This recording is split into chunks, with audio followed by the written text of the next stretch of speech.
前晚同班豐田嘅舊同事出嚟食飯啦，講翻一件往事。咁呢件事咧就係當其時咧就有個同事嗌我咧就想幫手搞佢個入去，牽橋搭下線咁樣。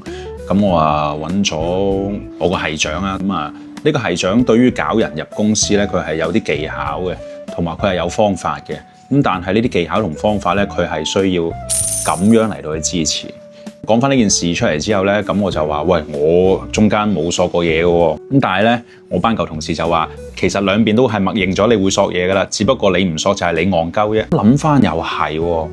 但係咧，即係我份人就係咁噶嘛，就係即係君子愛財，取之有道。唔係你賺嘅錢咧，我就唔會去賺嘅，亦都唔會去揾人笨柒嘅。所以即係基於啲性格係咁啦。即係如果啲業主放盤俾我嘅話咧，咁我都係唔會將佢俾炒家嘅。但係我都係會去拍炒家貨嘅。即係呢條片就係澄清翻呢一件事咯。即係如果呢個同事你係刷到我呢條片嘅話咧，即係你要記住嗱，我當時我真係冇索過你嘢㗎。